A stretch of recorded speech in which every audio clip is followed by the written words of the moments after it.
Welcome to Just Break Up, the podcast about love, heartbreak, and all the relationship advice you don't want to hear. My name is Sierra DeMulder. And I'm Sam Blackwell. And today we're going to answer a letter from somebody who is longing to end her marriage. But before we begin, we just want to give you our Surgeon General's warning, which is that Sierra and I are not licensed mental health practitioners or people who have been divorced. So, Correct. Yeah. No, we don't know what we're doing. We don't know what we're talking about. We're not trained in this. We are not professionals. So please take our advice as you see fit in your life because it is your life and not ours. We are just here to offer our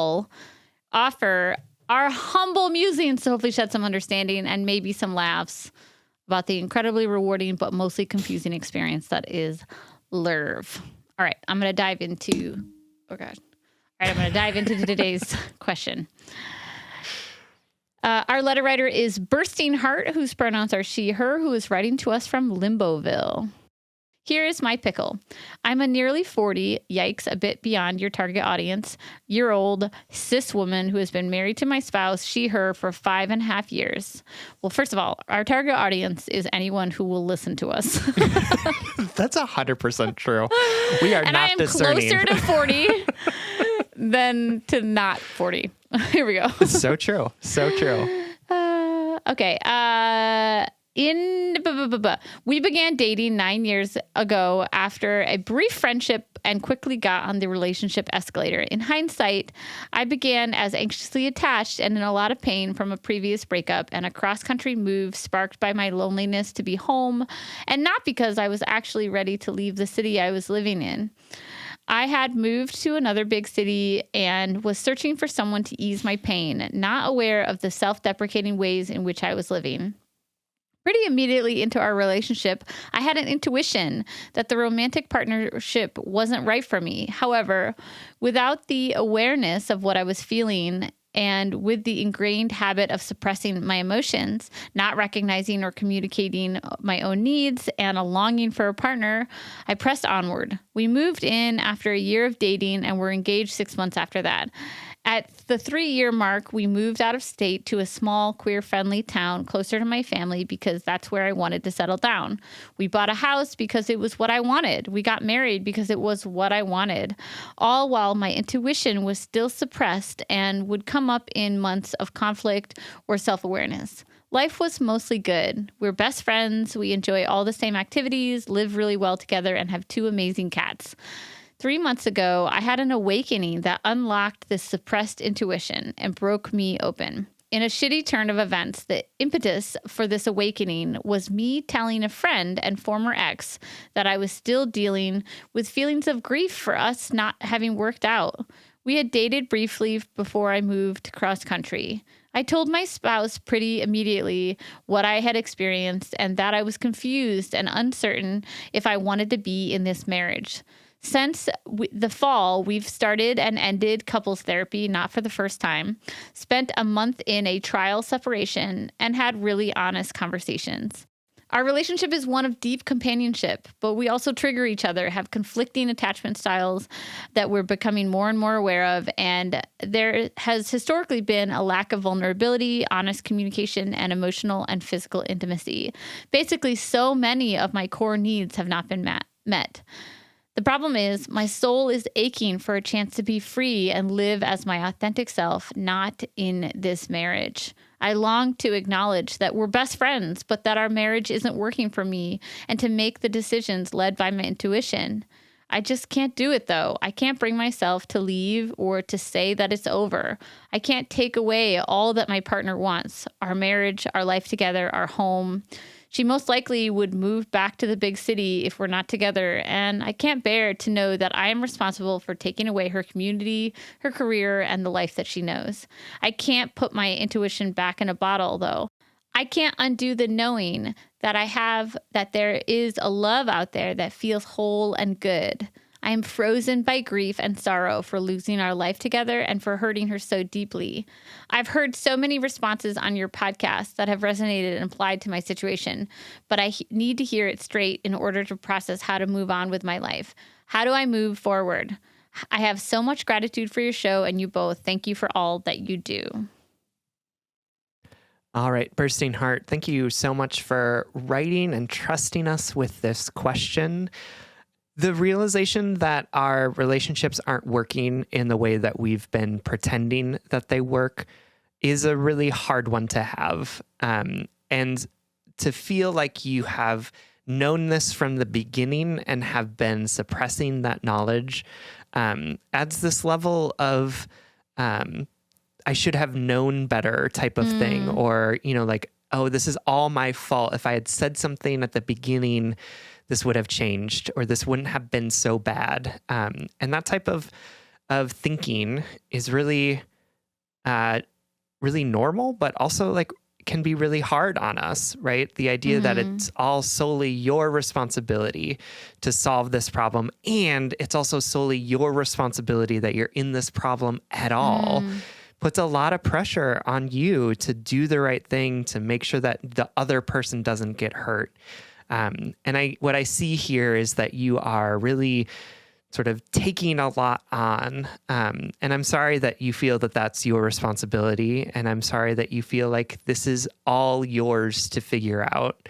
Right. And I want to offer you an opportunity to reframe some of that and to find a way to both let yourself off the hook for some of this, as well as to live more intentionally in what you want, what you need, and how to do that in a way that is going to serve yourself and your relationships better. But before we get into that, we're going to take a short break.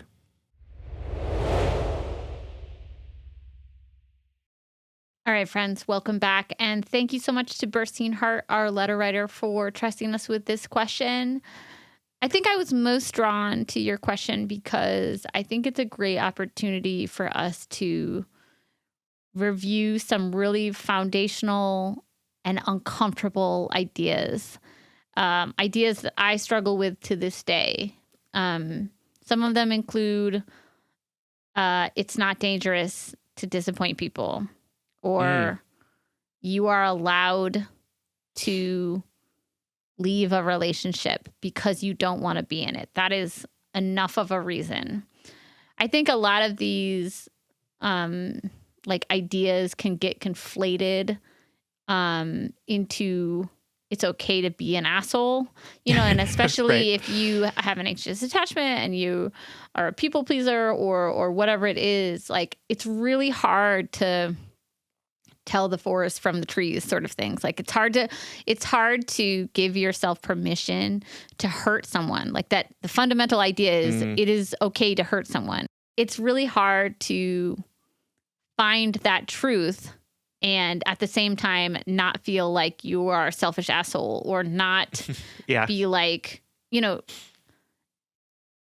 think it's really hard for a lot of people to own what they want and to make definitive decisions because they're torn between this painful negotiation of needs and wants and the idea of selfishness and the idea of hurting people being the ultimate sin.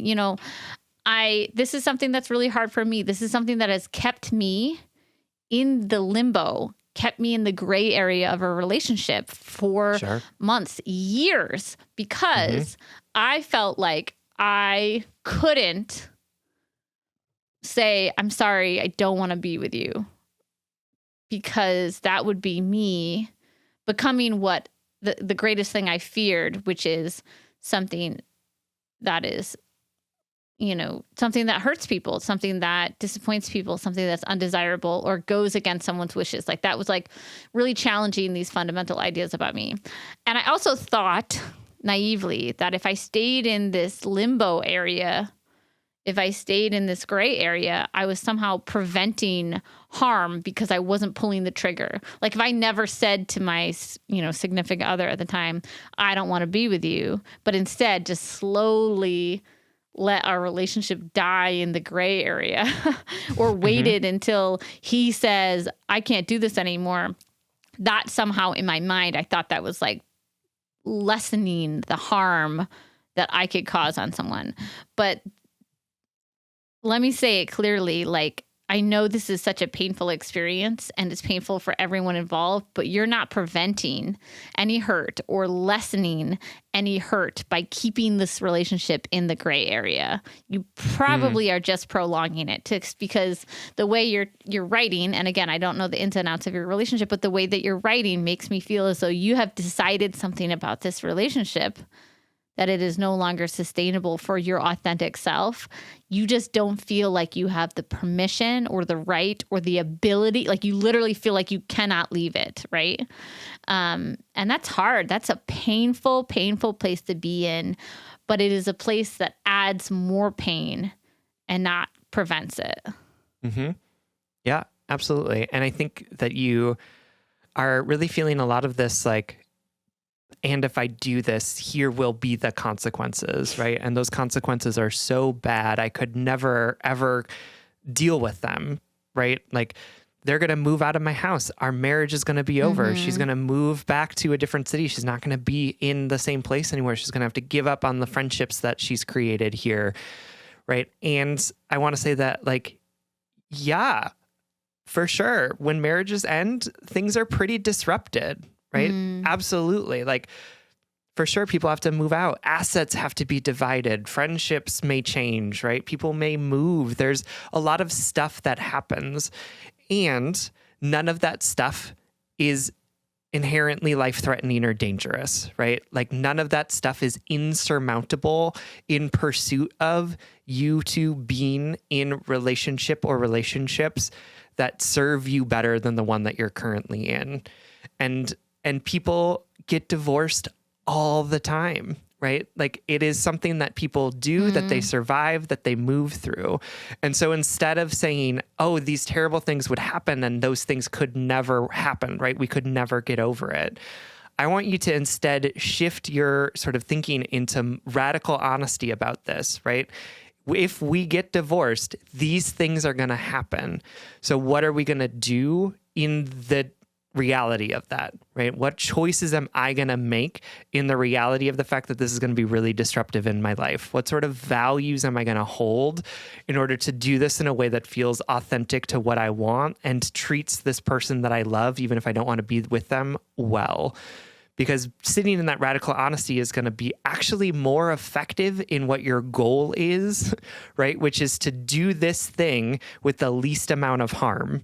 Like, that's what I'm hearing from you, is that you don't want to cause more harm than you need to. And in order to do that, like, it's actually more effective to sit in the reality of, like, okay, this is probably going to happen, so how am I going to respond to it? Rather than saying, no, I'm a good person, would ever want to hurt someone. Like, I would never want to do that, because this relationship is probably going to end whether or not you do it in an intentional way, right? Like, it is definitely on that path. You have told us that you're not in it anymore.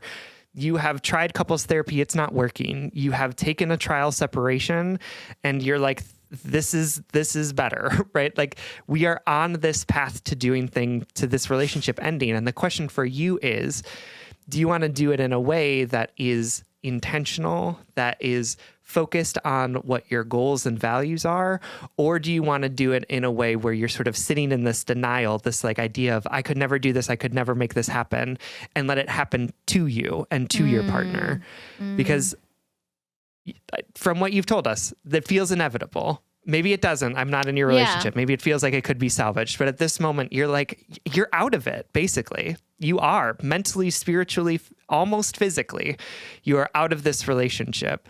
So how can you actually extricate yourself in a way that is in alignment with your values, rather than just like letting it disintegrate and letting things just go willy-nilly? Willy. Willy. That's what you said first. Yeah, anyway, I did. I think that was so eloquently put, Sam. Thank you for saying that. And I wish I said that to myself in years past, like that this is not something happening to me. This is something that I can actively take agency over. And compassion, that it can be compassionate to end things sometimes, right? Yep.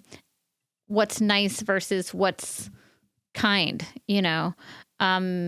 it might be nice to like try to sustain this companionship, but it's kinder to end this unsustainable relationship. But like Sam said, we're not in your relationship. We don't know if it is truly at the end the way we read that it is.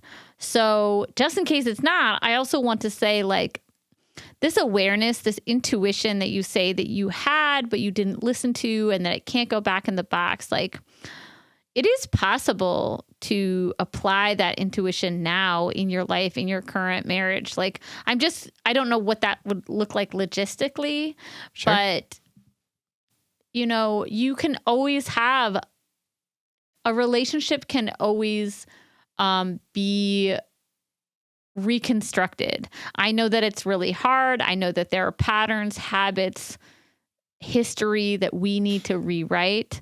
But like, what would your life look like now if you lived with this new intuition, this new understanding, and how could it be applied to the current marriage if you want to keep it going? It sounds like you don't want to, but like, I think we get caught in a harmful thought pattern, which is once I pass this threshold, once I cross this threshold of growth or healing, then I can be a different, better person, right? Once I get out of this relationship, I'm going to be different. Like when I'm single, I'll be able to be my most authentic self because I will not be, you know, belonging to another person. But that's not true necessarily. I know that it sometimes feels like it metaphorically, but like your intuition belongs into the now, into the current relationship. So how does it show up? Maybe it shows up in such a way in which you're like, I can't ignore it. We can't be together. This is unsalvageable. I'm not interested in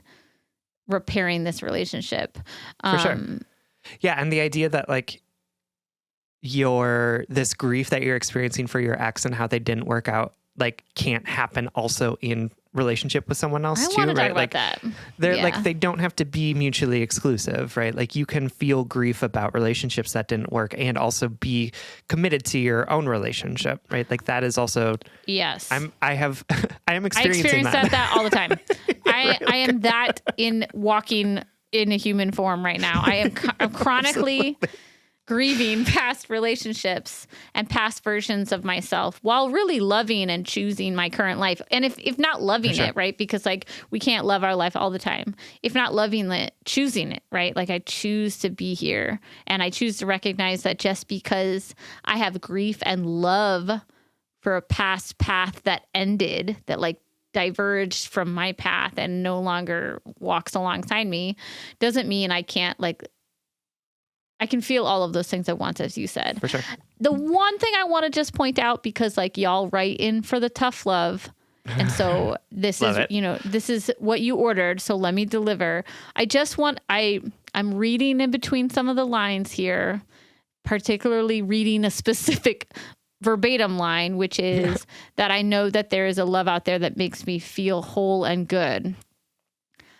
I want to just nod to that and make sure that you are not doing what you have said that you have done in the past, which is move towards comfort to avoid the discomfort of growth.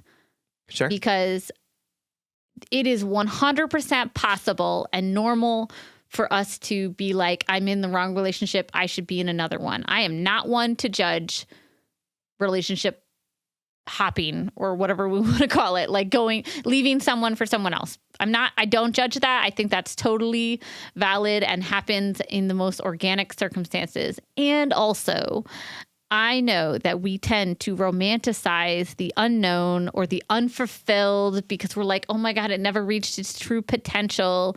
It's not as it's more exciting than my current everyday normalcy. Like you're at the stage in your marriage where your marriage feels pretty unexciting. And now there's this unfulfilled love out there that could have been, would have been, might be. And I'm not saying that your relationship doesn't need to end, and that I'm not saying you can't go date this ex or whatever, but this ex is not the reason your relationship ends. And this ex is not going to solve your intuition problems. This ex, even going to this ex, you know, or like following your intuition to this ex, I'm not convinced that is the answer to your intuition problems. Like, it is we seek comfort. We seek decisions that make us feel affirmed, right? Mm-hmm. And I'm wondering what you would feel like if you decided to end this marriage and you took stock of your life and what it felt like to live alone for a while. Again, sure. I am a total stranger. I don't know the details of your marriage, of this other relationship. I don't even know what if you've been single for long periods of your life. So like, this is 100% speculation, but I have to say it because I think I'm reading between the lines in that there's this other, that part of this revelation is like, oh my God, I want to be with this other person. And that's okay. I don't judge you for that at all. I totally understand that. And also, there's a reason why people say take breaks in between relationships. Take time, talk about like, how about this? Here we go. Your intuition isn't always just following your desires to what feels good. Your intuition often is about leaving yourself without the opinions or affirmations of others so that you can better listen to that inner stir.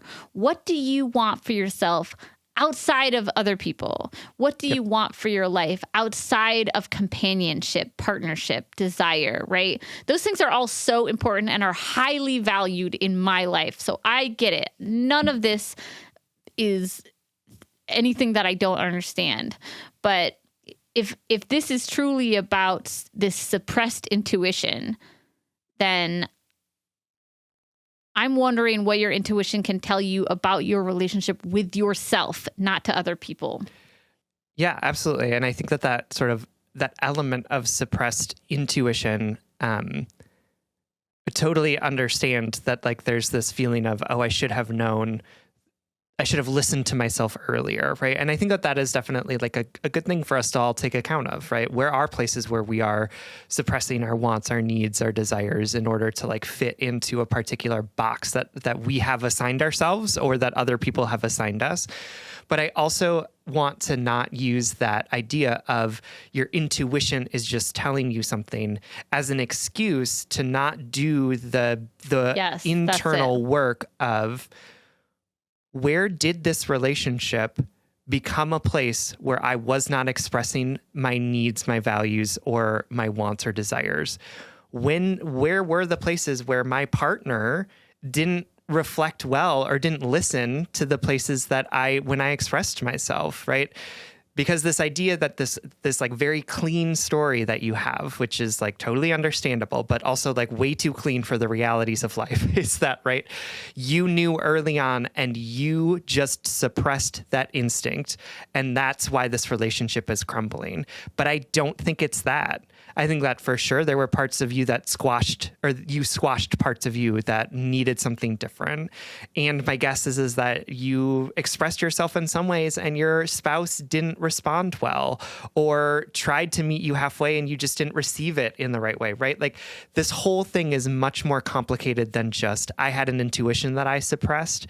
And I want you to be doing the work of examining this relationship in its fullness, rather than just like providing yourself this really easy reason, because it's going to be hard to argue or to understand more depth if you're in a similar situation, if the only tool you have is, I just need to not suppress my intuition, right? Because that's cool. Like, that is one tool for sure. Mm-hmm. And that's an important one. Absolutely.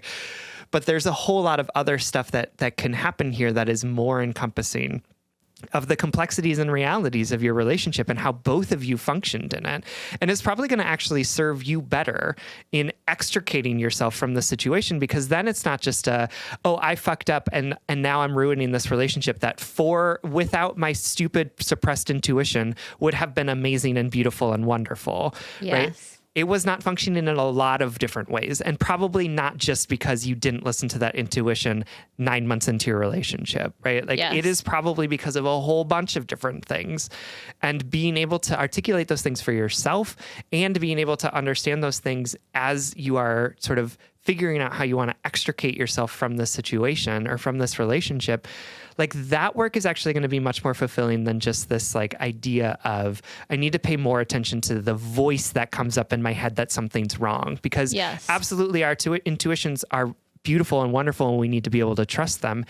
And as an anxiously attached person, right?